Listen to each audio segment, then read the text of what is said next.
Welcome to 9+ news. నేను మీ రాజ్ కుమార్ను. విద్య కన్నా గొప్ప ఆయుధం లేదు, విద్య కన్నా గొప్ప సంపద లేదన్నారు పెద్దలు. నిజంగా ఈరోజు అభివృద్ధి చెందిన దేశాల బ్యాక్గ్రౌండ్ కనుక చూస్తే వారి వెనుక ఉన్నది ఎడ్యుకేషన్. అందుకే చాలామంది అంటారు education is the most powerful weapon in the society. So ఈరోజు మనం దాని గురించే మాట్లాడబోతున్నాం, కళ్ళారా చూడబోతున్నాం. ప్రస్తుతం మనం హైదరాబాద్ సమీపంలోని షాద్ నగర్లో ఉన్నాం. ఇక్కడ ఒక విద్యా వ్యవస్థనే పునర్నిర్మాణం చేసే ప్రక్రియకు కంకణం కట్టుకున్నారు ఇక్కడి ఎమ్మెల్యే, షాద్నగర్ ఎమ్మెల్యే వేలపల్లి శంకర్ గారు. అసలు ఈ కాలేజీ ఒకప్పుడు ఎలా ఉండేది, ఇప్పుడు ఎలా ఉండేది, ఇంటర్మీడియట్ కాలేజీని ఎందుకు ఇంత మళ్ళీ పునర్నిర్మాణం చేశారు, దీని మీద 9+ న్యూస్ యొక్క గ్రౌండ్ రిపోర్ట్. ప్రస్తుతం మనం షాద్నగర్ ప్రభుత్వ ఇంటర్మీడియట్ కళాశాలలో ఉన్నాం. ఇది 1970లో మొదటగా దీన్ని నిర్మించారు గ్రామస్తులందరూ కలిసి. కానీ రాను రాను ఈ కాలేజ్ అంతా కూడా ఒక శిథిలావస్థ చేరుకొని పెచ్చులు ఊడిపోయే పరిస్థితి, వాటర్ లీకేజ్ అయ్యే పరిస్థితి. సో దాన్ని ఈరోజు మొదటిసారిగా ఎన్నికైన ఎమ్మెల్యే వేలపల్లి శంకర్ గారు దీన్ని మళ్ళీ పునర్నిర్మించాలని కంకణం కట్టుకున్న నేపథ్యంలో సో ఇదంతా వర్క్ జరుగుతుంది. అయితే మొదటగా మనం ఈ కాలేజ్ యొక్క ప్రిన్సిపల్ గారితో మాట్లాడదాం. అసలు ఈ యొక్క ఆలోచన ఎట్లా వచ్చింది, దీనికి అంకురార్పణ ఎక్కడ జరిగింది, నిజంగా ఆయన యొక్క సర్వీస్లో ఇలాంటివి చూశారా అనేది మనం ప్రిన్సిపల్ గారితో మాట్లాడదాం. ప్రిన్సిపల్ గారు నమస్తే. 9+ నుంచి మీకు నిజంగా ధన్యవాదాలు. ఒక మంచి కార్యక్రమం మీ ఆధ్వర్యంలో అంటే మీ సర్వీస్లో జరుగుతూ ఉంది. సో చెప్పండి, దీన్ని అసలు ఎలా స్టార్ట్ అయింది, ఎక్కడ స్టార్ట్ అయింది ఈ యొక్క ప్రాజెక్టు? ముందుగా నేను ఇక్కడ 2024 ఆగస్ట్ నెలలో వచ్చి జాయిన్ అయ్యాను. జాయిన్ అయినప్పుడు ఒక 600 స్టూడెంట్స్ ఉన్నారు. వసతులలో ఏమీ బాగుండేది. ఏమిటంటే పిల్లలకి వాష్రూమ్లోకి పోవడానికి కూడా నీళ్లు ఉండేవి కావు. పిల్లలు చాలామంది బెంచెస్ లేక కింద కూర్చునేవాళ్ళు. బెంచెస్ లేకపోవడము, వాష్రూమ్లోకి నీళ్ళు లేకపోవడము, తర్వాత బిల్డింగ్ యొక్క స్లాబ్ పైన సీలింగ్ ఊడి కింద పడే పొజిషన్ చాలా ఉండేది. భయంతో క్లాసులు జరిగేవి. ఎప్పుడు ఎవరిని ఎత్తిన పడుతుందో అనేటువంటి భయంతో పిల్లలంతా కూడా భయపడుతూ క్లాసులు వినేవారు. ఈ పరిస్థితిని అంతా గమనించి నేను స్టాఫ్ని అంతా తీసుకొని ఎమ్మెల్యే గారి క్యాంప్ ఆఫీస్కి అపాయింట్మెంట్ తీసుకొని వెళ్ళడం జరిగింది. ఎమ్మెల్యే గారుకి సవివరంగా అన్నీ వివరించి చెప్తే ఆయన తప్పకుండా నేను విజిట్ చేస్తాను ఒకసారి వచ్చి విజిట్ చేశాడు. ఆయన చూసి విస్తుపోయారు. నేను చదివిన కళాశాల, నేను ఈ కళాశాల విద్యార్థినే. ఇంత దారుణమైన పరిస్థితి ఉండకూడదు. నా నియోజకవర్గ పిల్లలు ఏ బీద విద్యార్థి కూడా చదువుల లేమితో మానుకోకూడదు. ఈ వసతుల లేమితో ఇక్కడ ఉండకూడదు.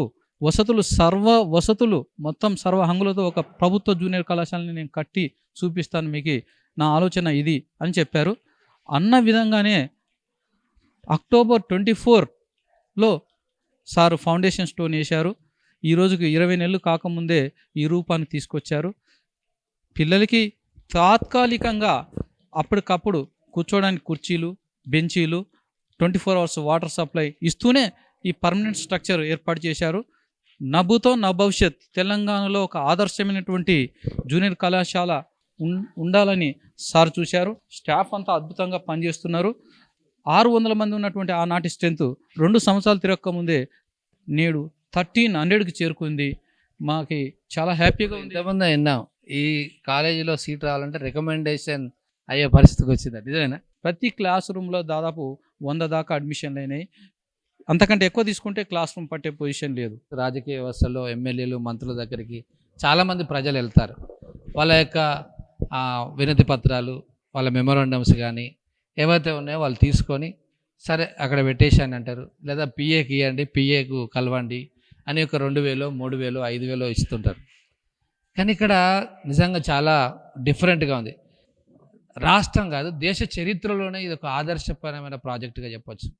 ఒక మొదటిసారిగా ఎన్నికైన ఎమ్మెల్యే శంకర్ గారు, పోనీ 5 సార్లు 6 సార్లు ఎమ్మెల్యే, మంత్రి కూడా కాలేదు. ఇంకా మొదటిసారిగా షాద్ నగర్ ఎమ్మెల్యేగా ఎన్నికైన తర్వాత తను చదువుకున్న కాలేజీ ఇది పరిస్థితి అని ఇప్పుడు చెప్పినట్టు ప్రిన్సిపల్ గారు వెళ్ళి ఈ స్టాఫ్ అంతా వెళ్ళినప్పుడు సరే నేను కాలేజ్ దగ్గరికి వస్తాను చూసినప్పుడు ఆయన చూసి చలించిపోయిన పరిస్థితి. మనం పాత విజువల్స్ కూడా మనం ఇంకో దాంట్లో చూస్తున్నాం. అత్యంత ఘోరమైన విజువల్స్ అవి చూస్తే అవన్నీ మొత్తం లీకేజీ, పురాతన ఇండ్లు ఎలా ఉంటాయో అలా ఉన్నాయి.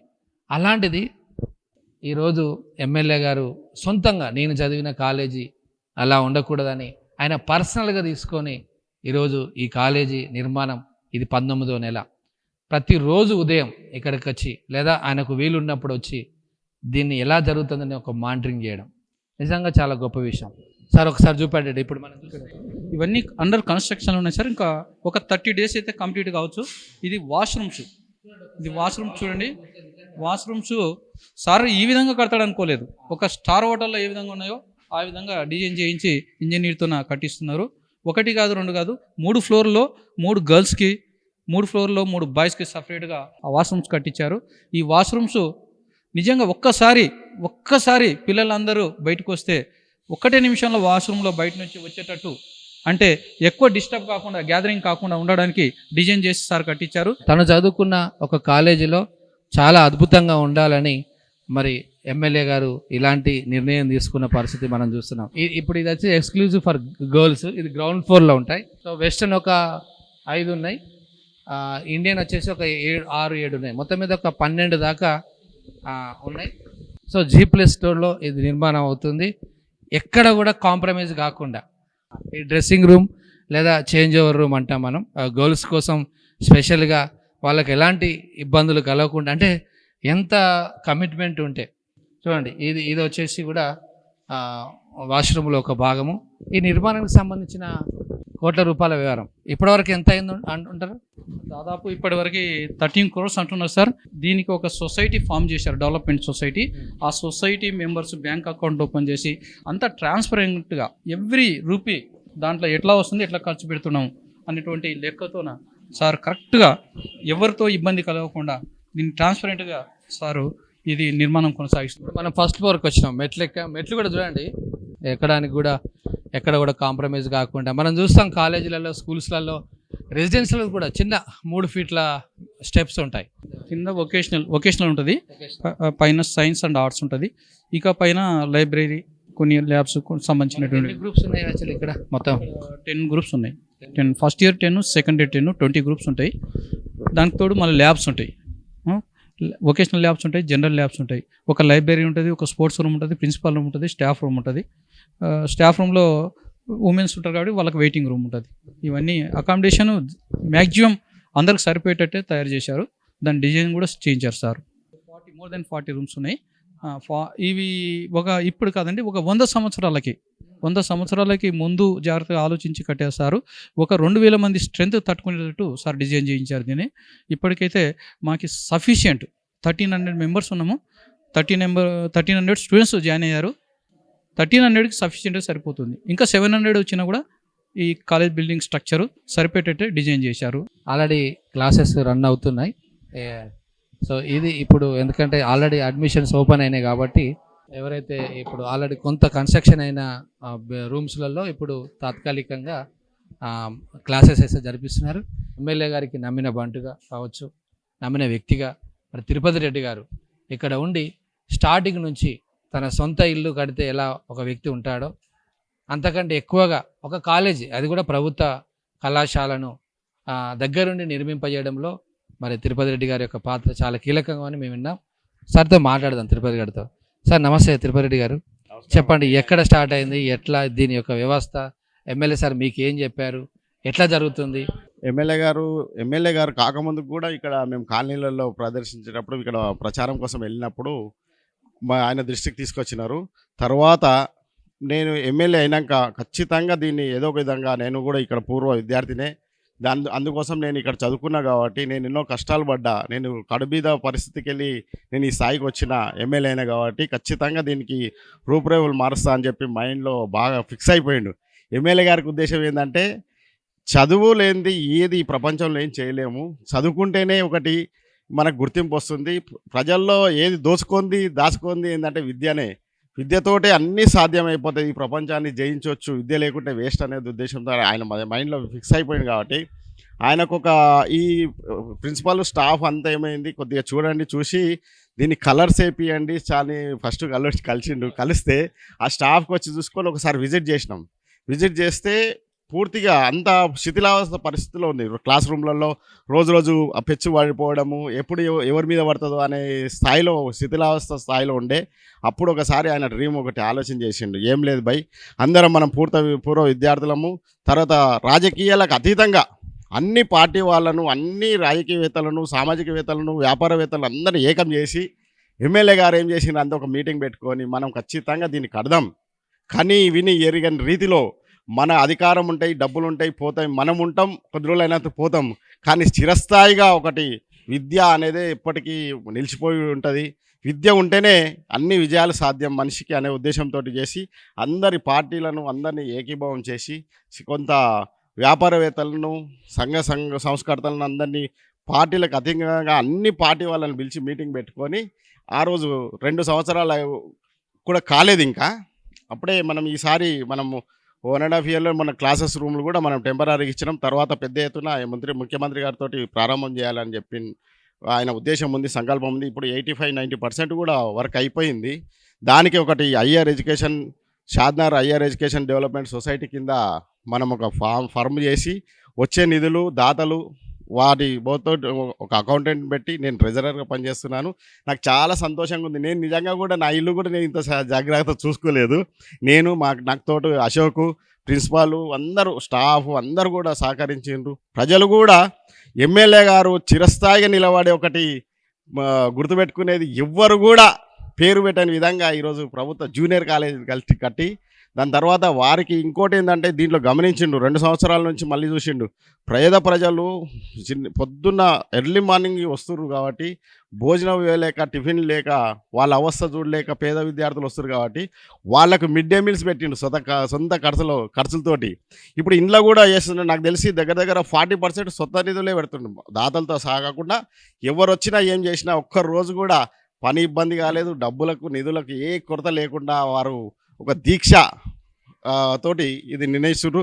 కానీ ఇక్కడ కోట్ల రూపాయల ఖర్చు నిజంగా మీరు దగ్గరుండి మీరు చూస్తున్నారంటే ఇక సెకండ్ పర్సన్ హై పొటెన్షియల్ ఉన్న ఈ షాద్నగర్ కాన్స్టిట్యున్సీలో ఇప్పటి వరకు కూడా చిన్న మచ్చ కూడా లేదు. ఒకరి దగ్గర ₹1 ఆశించినట్టు లేడు ఈ ఎమ్మెల్యే గారు.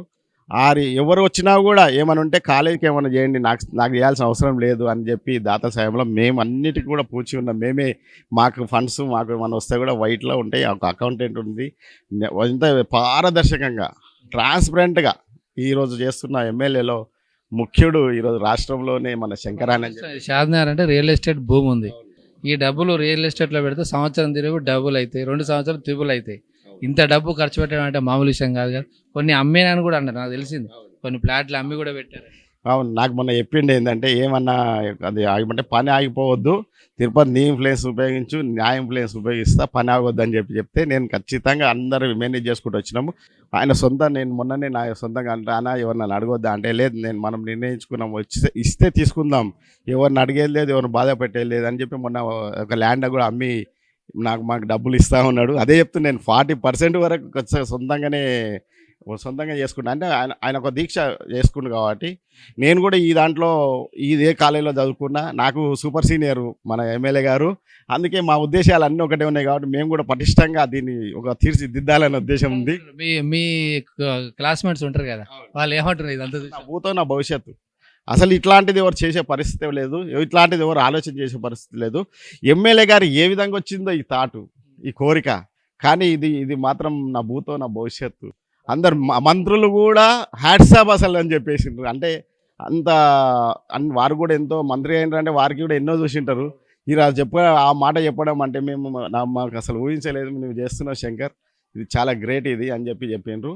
ఇది చిరస్థాయిగా ఒక ప్రజలకు అంకితం చేసి తెలిసి వేరే ఎమ్మెల్యేలకు, మంత్రులకు, రాజకీయ నాయకులకు ఇది ఒక ఆదర్శంగా, అంటే అరే మనం కూడా చేయాలి. తెలంగాణ రాష్ట్రంలోనే ముఖ్యమంత్రి దృష్టిలో ఉంటుంది, ఇది ముఖ్యమంత్రి దృష్టిలో ఉంటుంది. ఎందుకంటే శంకర్ అంటే ఆల్రెడీ అన్ని పార్టీలో కానీ, క్యారెక్టర్లో కానీ, నీతి నిజాయితీ పరుల్లో కూడా ముఖ్యమంత్రిలో ప్రత్యేక దృష్టి ఉన్నది. శంకర్ అంటే షాద్నగర్ శంకర్ అంటే ప్రతి దాంట్లో కూడా ఆయన పేరు తీసుకొని ఉండడు ముఖ్యమంత్రి. దీంట్లో ఇంకా ఇట్లాంటిది కూడా రేపు పొద్దున చెప్పనీకి కూడా అరే ఒకటి మనం ఉంటాం పోతాం, ఇది ఎంత మంచి పని చేసిండు అనేది ఒకటి చెప్పుకోనికే ప్రతి దాంట్లో ఎగ్జాంపుల్గా మా శంకరన్న ఎమ్మెల్యే గారు ఉన్నారు. శంకరన్నకు కూడా చాలా ధన్యవాదాలు. ఎందుకంటే నేను కూడా చూసినాం, నేను కూడా చాలా కష్టపడి పైకి వచ్చినాం, ఈరోజు ఒక స్థాయికి వచ్చినాం. కాబట్టి ఇట్లాంటి నిర్ణయం తీసుకోవడం వల్ల వేరే వారికి కూడా ఆదర్శం ఉంటుంది. ఇప్పుడు అంత స్వార్థపూరిత రాజకీయం, స్వార్థపూరితంగానే ఆలోచనలు ఉంటాయి. కానీ ఈరోజు అన్ని స్కామ్లు, ఏదైనా నాకు కావాలి, నా పిల్లలకు కావాలి అని చెప్పి ఉంటారు. కాబట్టి ఏ విధంగా ఆలోచన లేకుండా ఒకటి మనం చేయాలనే ఉద్దేశంతో, దీక్షతోటి, కఠోరమైన దీక్ష, ఇది మామూలు దీక్ష కాదు, ఇది కోట్లలో వ్యవహారం, లక్షలలో కాదు, ఒకరితోటి అయ్యేది కాదు. అందరిని ఏకీభావం చేసి ఈరోజు ఏం చేసినా కూడా, ఈరోజు స్తూపం పెట్టిండు, అన్ని పార్టీలను కలయింపు చేసి రోడ్డు విస్తరణ చేస్తుండు, అందరి పార్టీలతో. ఏది అయినా డెవలప్మెంట్ కోసం నాకు ఈగోకు పోవద్దనే ఉద్దేశమే శంకర్ అన్నది. ఆయనకు చాలా ధన్యవాదాలు తెలుపుకుంటున్నాను. కాలేజీ ఇంత అద్భుతంగా నిర్మాణం చేయడానికి కర్త కర్మ క్రియ ఒక వ్యక్తి ఉన్నాడు. ఆ వ్యక్తిని ఈరోజు మీకు పరిచయం చేయబోతున్నాను. మరెవరో కదా, ఆయనే షాద్నగర్ ఎమ్మెల్యే వెల్లపల్లి శంకర్ గారు మనతో పాటు సార్ ఉన్నారు. సార్ చెప్పండి, పాత కాలేజీ ఫోటోలు చూసాం, చాలా అత్యంత దారుణంగా ఉంది. శిథిలావస్థ చేరుకున్న పురావస్తు శాఖకు సంబంధించిన ఇండ్లు ఎలా ఉంటాయో, కట్టడాలు ఎలా ఉంటాయో, వాటర్ లీకేజీ దారుణంగా ఉంది. అది చూస్తేనే బాధ అనిపించింది. సో మీరు ఈ కాలేజీని ఇలా మళ్ళీ పునర్నిర్మించడానికి కారణాలు ఏంటి? అసలు మీకు ఎక్కడ టచ్ అయ్యింది? చాలా సంతోషం. 9+ టీవీ మేనేజ్మెంట్ గారికి నమస్కారాలు.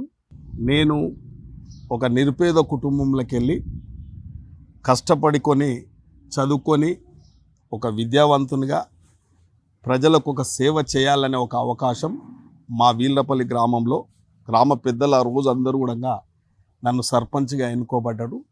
ఎన్నుకున్న తర్వాత నేను కూడా ఆ యొక్క కాలేజ్, నేను ఎమ్మెల్యే అయినాక ఆ యొక్క ప్రిన్సిపాల్, విద్యార్థులు అందరూ కూడా ఆ శిథిలావస్థలో ఉంటే ప్రమాదానికి గురవుతుంది, కొద్దిగా రిపేర్ చేయించమని చెప్పి నా దగ్గరకు వచ్చినప్పుడు క్యాంప్ ఆఫీసులు అందరు ఉన్నారు. ఈ యొక్క సామాజిక స్పృహ ఉన్న అందరు పెద్దలందరూ కూడా ఉన్నారు, విద్యావంతులు ఉన్నారు, జర్నలిస్టులు ఉన్నారు, రాజకీయ నాయకులు ఉన్నారు. అందరం కలిసి అక్కడికి పోవడం జరిగింది. నేను చదువుకున్న కాలేజ్ పరిస్థితి ఇది కదా అని చెప్పి, అంటే పూరగా, అంటే గదిలో కూర్చోలేని పరిస్థితి, టాయిలెట్స్ లేని పరిస్థితి, ల్యాబ్స్ లేని పరిస్థితి. అదొక కాలేజ్ అనబడదు. నిజంగా కూడా చెప్పాలంటే కాలేజ్ అనబడదు. చాలా నేను చెల్లించి చాలా బాధపడి, ఈ యొక్క మనం చదువుకున్న కాలేజ్ ఇట్లుంటే బాగుండదని చెప్పి రాష్ట్ర ముఖ్యమంత్రి గారు కూడా ఏదున్నా ఎడ్యుకేషన్కు అత్యంత ప్రాధాన్యత ఇవ్వాలన్న ఒక సంకల్పంతో ఈ ప్రభుత్వం, రాష్ట్ర ప్రభుత్వం కూడా ముందుకు పోతూ ఉంది. కాబట్టి రాష్ట్ర పరిస్థితి బాగలేదు, ఆర్థికంగా ఇబ్బందులు ఉన్నాయి. కాబట్టి నేను ఒకటే, ప్రజలు ఒకసారి ఒక నిరుపేద కుటుంబంలోకి వెళ్ళి వచ్చిన నాకు రాజకీయంగా అంచెలంచెలు ప్రజలు సహకరిస్తూ ఉన్నారు. కాబట్టి ఒక నిరుపేద కుటుంబాలు 157 గ్రామ పంచాయతీలకు వెళ్ళి కాలేజీకు, ఈ యొక్క గవర్నమెంట్ కాలేజీకి రావడం, పిల్లలకు చాలా ఇబ్బందులు ఉన్నాయి. కాబట్టి ఆ యొక్క కాలేజీను పూర్తిగా, అంటే కార్పొరేట్ స్థాయిలో కట్టాలనే ఒక సంకల్పం అందరి ప్రోత్సాహంతో, మా మిత్రులు, అదేవిధంగా ప్రతిపక్షాలు, జర్నలిస్టులు, మేధావులు, సామాజిక స్పృహలు ప్రతి ఒక్కరు కూడా నా ఎంబడి నిలబడ్డారు. కాబట్టి ఆ రోజే మేము అనుకున్నాం, ఈ కాలేజీను అన్ని రంగాలలో, అంటే అన్ని విధాల మౌలిక వసతులు కల్పించి కార్పొరేట్ స్థాయిలో దీన్ని పోటీగా నిలబెట్టాలని చెప్పి ఆ రోజు అనుకోవడం, దాన్ని ప్రారంభించడం. వాస్తవానికి కూడా అందరూ కూడా సహకరించరు. ఆ బిల్డింగ్ కూడా, ఆ భవనం అన్ని వసతులతో కూడా ఇలా పూర్తి చేయడం జరిగింది. ఇది ఒక అనుభూతి, అంటే ప్రతి ఒక్క ప్రజలు ఒక అవకాశం ఇస్తే ఒక మార్పు తీసుకురావాలి. అంటే ఆ మార్పు ఎడ్యుకేషన్లో, నేను ఈ యొక్క ఎడ్యుకేషన్లో మార్పు తీసుకురావాలనుకుంటున్నాం. ఆ ఒక్క కాలేజే కాదు, హై స్కూళ్ళల్లో కూడా చాలా, ఫరక్నార్ హై స్కూల్ కానీ, నందిగామ హై స్కూల్ కానీ, గర్ల్స్ హై స్కూల్ కానీ, కొందూరు హై స్కూల్ కానీ, ఇవన్నీ కూడా ఇంటిగ్రేటెడ్ కానీ, పాలిటెక్నికల్ కానీ, ఐటీ కానీ, ఏటీసీ కానీ, మౌల్గిద్ హై స్కూల్ కానీ, ఇవన్నీ ఒక మార్పు ఎడ్యుకేషన్గా అత్యంత ప్రాధాన్యత ఇస్తున్నాం. కాబట్టి ఇది మనకు ఒక ప్రజలు ఒక అవకాశం ఇచ్చారు. కాబట్టి ఈ కాలేజ్ పూర్తి చేయగలిగిన ఈరోజు చాలా సంతోషం ఉంది. పేద విద్యార్థులు పాపం వాళ్ళు 157 గ్రామాలలోకి వెళ్ళి తినక ఈ కాలేజ్కి వస్తూ కూడా వారికి అన్ని, అంటే మధ్యాహ్నం భోజనం పెట్టాలని కూడా నేను ఎమ్మెల్యే అయిన ఎంబడే మధ్యాహ్నం భోజనం కూడా కాలేజ్ పిల్లలకు ఏర్పాటు చేయడం జరిగింది. ఒక 24% రిజల్ట్ ఉంటే అది రాను మనకు వాళ్ళ కాలేజీకి కావాల్సిన అన్ని వసతులు ఏర్పాటు చేస్తే ఇలా 84%కి వచ్చింది. కాబట్టి ఇంకా నేను ఇవాళ ఆ యొక్క కాలేజీలో జాయిన్ కావాలంటే రికమెండేషన్ కార్డుకి వచ్చింది, ఇలా పోటాపోటీ ఏర్పడదు కాబట్టి చాలా సంతోషం ఉంది. నేనొక్కనే కాదు, నాకు చాలామంది అందరూ కూడా సహకరించారు. అక్కడ ఉన్న ఆ కన్స్ట్రక్షన్ కాడ కూడా అశోక్ కానీ తిరుపతి రెడ్డి కానీ వీళ్ళు బాగా కాలు కొట్టేసుకొని వాళ్ళ సొంత ఇల్లు కట్టుకున్నట్టుగా అక్కడ వాళ్ళు కూడా ఇవ్వడం, ప్రిన్సిపాల్ లెక్చరర్స్ పిల్లలు అందరూ కూడా సహకరించరు, కొందరు దాతలు కూడా సహకరించరు. దీన్ని పూర్తి చేయగలిగామంటే నా జీవితంలో ఒక మంచి కార్యక్రమం చేసినామనే సంతోషం ఉండాలనే చెప్పి కూడా దాన్ని పూర్తి చేయడం జరిగింది. ఇంకా ఏ కార్యక్రమం వల్ల అయినా ప్రజాస్వామ్యం రాజకీయ విలువలు ఉండాలి, ప్రజాప్రతినిధులు ఏ విధంగా ఉండాలనో ఆ యొక్క కాలేజ్ వల్లనే అందరికీ తెలిసిపోతుంది, ఒక ఆలోచన వస్తుంది అందరికీ. ఎవరి లీడర్లమైనా ప్రజల అవకాశం ఇస్తే ఒక మంచి పని సాధించి పెట్టాలి. నాటి నుంచి కూడా మనకు తెలుసు, జ్యోతిరావు పూలే గారు కూడా కలలు కన్నారు, విద్యను ఒక నాణ్యమైన విద్యను అందించాలి, మౌలిక వసతులు కల్పించాలని చెప్పి ఏదైతే వాళ్ళ ఇన్స్పైర్ మా మీద ఉందో మేము కూడా మా జీవితంలో వాళ్ళు కొన్ని వందల స్కూల్ కట్టించారు. మేము ఒక కాలేజు హై స్కూల్స్ కూడా కొన్ని కట్టిస్తూ ఉన్నాం కాబట్టి చాలా సంతోషంగా ఉంది. మీరు ప్రభుత్వ రంగాల సంస్థల చైర్మన్గా ఉన్నారు, కాంగ్రెస్ ఓబీసీ సెల్ చైర్మన్గా ఉన్నారు. మీరు తలుసుకుంటే ప్రభుత్వం నుంచి కూడా ముఖ్యమంత్రి గారి నుంచి కూడా నిధులు తీసుకురావచ్చు. కానీ మేము విన్న సమాచారం వరకైతే దాంట్లో దాదాపు 80% ఏవో మీ సొంత నిధులతో, అంటే దాదాపు 13 కోట్లకు పైగా అయిందని విన్నాం. ఇంకా అది కొంత ఉంది, ఒక 3-4 కోట్లు బయట నుంచి మీరు అన్నట్టుగా కొంతమంది దాతలు. అంటే ఇంత పెద్ద భారీ బడ్జెట్, దాదాపు 7 నుంచి 8 కోట్ల రూపాయల సొంత నిధులు ఈ రోజులు మనం చూస్తున్నాం.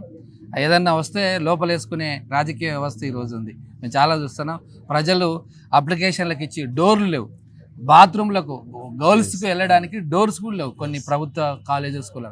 అలాంటిది మీరు ఇంత గొప్ప కార్యక్రమం తీసుకోవడం అంటే నిజంగా ఇది మీ సీఎం గారు రేవంత్ రెడ్డి గారు ఇచ్చిన పిలుపు మేరకే అనుకోవచ్చా? తప్పకుండా అండి. మనందరూ తెలుసు, చిన్నప్పటి సందు కూడా మనం చదువుకునేకే ఎన్ని ఇబ్బందులు పడ్డామంటే పలకా బల్పాలు లేని పరిస్థితి, డ్రెస్సులు లేని పరిస్థితి. అంటే నడుచుకుంటూ వచ్చేది, నేను వీలరపల్లికి వెళ్ళి నడుచుకుంటూ ఆ కాలేజీకి వచ్చేది. కాలేజీకి వచ్చి మధ్యాహ్నం భోజనం లేకపోతే డబ్బుల్లోటే చాయ్ తినేది. మనం అంటే ఉన్న జీవితం చెప్తా ఉన్నాం. అంటే ఎన్నో ఇబ్బందులు పడి ఎన్నో సమస్యలు ఎదుర్కొన్న వాళ్ళం కాబట్టి మహనీయులు అంటే ఇప్పుడు జ్యోతిరావు పూలే లాంటి వాళ్ళు, అంబేద్కర్ లాంటి వాళ్ళు సమాజానికి ఉపయోగపడాలనేదే ఇలా చరిత్ర ఎందుకు మిగిలింది. అంబేద్కర్ గారి గారికి జ్యోతిరావు పూలే గారికి మహనీయుల పేర్లు ఎందుకు నిలబడి అంటే మనకు ఆశ లేదు, స్వార్థం లేదు. ప్రజలు ఇచ్చిన అవకాశం అంటే ఒక ఎమ్మెల్యేగా అయితే ఎన్నో అవకాశాలు ఉంటాయి. అంటే మంచి కార్యక్రమం సొసైటీకి అంటే మనం సమాజానికి ఏదైనా పని చేయడానికి ఎన్నో అవకాశాలు ఉంటాయి కాబట్టి అటువంటి అవకాశాలన్నిటిని కూడా ఎక్కడ దుర్వినియోగం చేయకుండా సద్వినియోగపరుచుకుంటూ ఆ కాలేజీ లాంటిదే కాదు ఇంకా ఎన్నో స్కూల్ కూడా పూర్తి చేస్తూ ఉన్నాం. సమాజానికి ఎన్నో ఉపయోగపడేది. ఇప్పుడు అంబులెన్స్లు కూడా ఉంది, మా బామ్మర్ది లిమ్స్ హాస్పిటల్ కూడా ఉంది. వారు కూడా మళ్ళీ బండ్లు పంపాలంటే ఇబ్బంది ఉంది కాబట్టి ఇక్కడికి అంబులెన్స్లు కూడా పెట్టడం జరిగింది. అంటే అది కూడా ఒక వైద్యపరంగా పేద పేషెంట్లకు ఉపయోగపడాలని కూడా చేయడం జరిగింది. నేను సంపాదించే డబ్బు ఏమన్నా ఎక్కడన్నా నా చిన్న వ్యాపారంలో కానీ ఏమన్నా సంపాదిస్తే దాన్ని పొదుపుగా వాడతా. ఆ అంగు ఆరుబాటాలు ఉండయి, నాకు సింపుల్గానే ఉంటుంది. అప్పుడైనా సింపుల్గా, ఇప్పుడైనా నాకు ఇక ఇంటికాడికి ఎవరికి వచ్చినా కూడా వాళ్ళని నేను తినేది. నేను ఆల్రెడీ అంబలే తాగుతా, జొన్న రొట్టెనే తింటా, పండ్లే తింటా, వాళ్ళకి అవే పెడతా. నా జీవితం అంతా అదే. అంటే పొదుపు ఎక్కువ మాత్రం పొదుపు కాబట్టి ఇప్పుడు నాకు ఎమ్మెల్యే అయినందుకు నాకు శాలరీ వస్తుంది, దాదాపు 2,50,000 శాలరీ వస్తుంది. మనం ఏం చేసుకుంటాము, సొసైటీకే మనము ఇట్లాంటి కాలేజీలకు కానీ సమాజానికి ఉపయోగపడే పనులకు అన్నిటికి కూడా ఉపయోగపడతాం. అదేవిధంగా నా మిత్రులు ఉంటారు చాలామంది, నాకు చాలా మంచి మిత్రులు ఉన్నారు సమాజంలో. ఇప్పుడు నేను ఒక ఎమ్మెల్యే కావడం అంటే, షాద్నగర్ ఎమ్మెల్యే కావడం అంటే ఆషామాషి కాదు.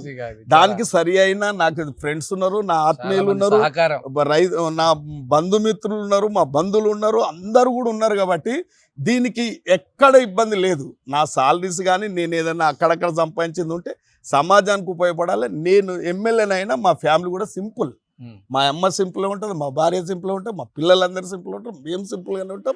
ఏదైనా జీవితం ఎంత చేసినా ప్రజలలో మన నాణ్యుడు ఉండాలి. అంటే ఫలానా వ్యక్తి బాగా మంచి నాయకుడు, మంచి పని చేసి ఉండదు అనిపించుకోవాలి, పేరు ప్రతిష్టలు చేసుకోవాలి. కాబట్టి మీరు ఇలా చూస్తున్నారు, రాష్ట్రంలో కూడా ఒక రైతు కుటుంబం నుంచి వచ్చిన రేవంత్ రెడ్డి గారు వారు ఒకటే, వాళ్ళు ఒక కంకణబద్దులై పనిచేస్తుండే. ఇలా ఒక సంకల్పం పెట్టుకున్నాడు. ఏం పెట్టుకున్నాడు, ప్రతి పేద విద్యార్థులకు నాణ్యత కలిగిన అన్ని వసతులతో కూడుకున్న విద్యను అందిస్తే వాళ్ళంతా కూడా ఈ రాష్ట్రానికి సంపద అవుతారు, దేశానికి సంపద అవుతారు, ఆ కుటుంబాన్ని ఆదుకుంటారు అనేదే ఒక సంకల్పంతో పోతున్నాడు. కాబట్టి దాన్నే మేము ఇన్స్పైర్ తీసుకొని కూడా మొట్టమొదటిగా ఇంటిగ్రేటెడ్ కాలేజ్ కూడా మంతాన్ని శంకుస్థాపన చేసినాం. అది శరవేగంగా కూడా కడతా ఉన్నాం. హై స్కూళ్ళు కూడా శరవేగంగా నందిగామ స్కూల్ కూడా పూర్తి అయిపోయింది, మౌల్గిద స్కూల్ కూడా పూర్తి అయిపోయింది, ఫర్గనర్ కూడా ఫుల్ అయిపోయింది. హై స్కూల్ అన్నీ కూడా పునర్నిర్మాణం చేస్తూ ఉన్నాం. కాబట్టి ఆయన యొక్క ఆలోచన వరకు ఈ రాష్ట్ర ప్రభుత్వం, రాష్ట్ర ముఖ్యమంత్రి ఒక నిరుపేద రైతు కుటుంబంలోకి వచ్చి ఒక కసితోని ఒక నిరంకుశ పాలన, ఒక కుటుంబ పాలనకు చర్మ గీతం పాడి ఆర్థిక పరిస్థితులను గాడిలో పెట్టి ఈ తెలంగాణ రాష్ట్ర ప్రజలకు, పేద విద్యార్థులకంతా డైట్ ప్రకటించి ఇవాళ హాస్టళ్ళు కట్టించు, మధ్యాహ్నం భోజనం పెట్టి, ఉదయం టిఫిన్ పెట్టి, ఇవన్నీ అంటే నాణ్యత గల దుస్తులు ఇచ్చి, పుస్తకాలు ఇచ్చి, ఇవన్నీ ఎందుకు చేస్తూ ఉన్నారంటే మనకు రేపు దేశ సంపద ఇదంతా. పిల్లల మీద పెట్టుబడి పెడితే నాణ్యతమైన విద్యను అందించాలనేదే. సరే, ఈ ఆర్థిక భారం తన మీద పెట్టొద్దని చెప్పి నాకు ఒక ఆలోచన వచ్చింది. మా మిత్రులు, మా స్నేహ బంధువులు అందరూ కూడా ఈ కాలేజ్ నిర్మాణం చేద్దామని ఒక సంకల్పంతో అది పూర్తి చేసిన నా జీవితంలో అదొక సంతోషం, డ్రీమ్ లాంటిది. Thank you very much. ఎప్పుడు ఓపెనింగ్ సార్ అది? సీఎంతో టైం తీసుకోవాలి, అది సీఎంతో టైం తీసుకొని ఇంకోటి చేయాలి కదా మళ్ళీ. Okay, all the best. దాని బదులు ఏమన్నా ఇవ్వాలి. ఇలాంటి కార్యక్రమాలు ఇంకా అనేకం చేయాలి. అనేక మంది స్టూడెంట్లకు మీరు ఒక యువతకు మార్గదర్శిగా ఉండాలని కోరుకుంటూ 9+ న్యూస్ నుంచి ధన్యవాదాలు. Thank you.